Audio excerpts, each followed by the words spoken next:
ACB trapped two officials red-handed at Beamley Zone, Boggu Road, Secretariat 2 in Visakhapatnam for accepting a bribe. Secretary Y. Swaminaidu and GVMC Revenue Inspector Mugada Raju allegedly demanded ₹60,000 to alter property tax records. The complaint was filed on October 24 by two brothers from Chittivalasa who had purchased a house from their aunt. Due to the property tax being in the name of her father, they couldn't secure a bank loan and approached the secretariat to update the assessment number.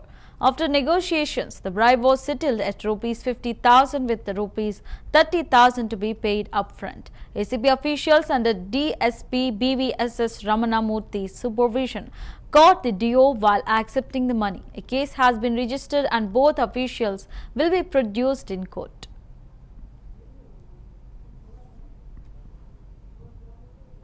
Ward సచివాలయంలో పనిచేస్తున్నటువంటి admin secretary why Swami Naidu వీరిరువురు ఈ దినము సాయంత్రం 30,000 రూపాయలు లంచం తీసుకుంటుండగా red హ్యాండెడ్గా పట్టుకోవడం జరిగింది.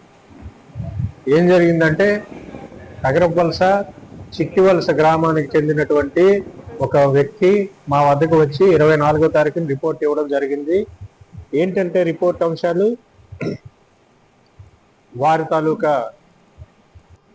బిల్డింగ్ ఏదైతే వాళ్ళు ఉంటున్నారో ఆ కంప్లైంట్ తాలూకా ఫ్యామిలీ ఇరువురు అన్నదమ్ములు వాళ్ళ మేనత్తుల వద్ద ప్రాపర్టీ కొనుక్కోవడం జరిగిన తర్వాత ఆ ప్రాపర్టీ మీద బ్యాంకులో లోన్ పెట్టినా ఏం చేసినా సరే అసెస్మెంట్ వాళ్ళ తాతగారి పేరు మీదే ఉంది. అసెస్మెంట్ ట్యాక్స్ అది.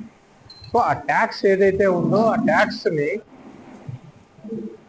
పేరు మార్చడం కోసం అతను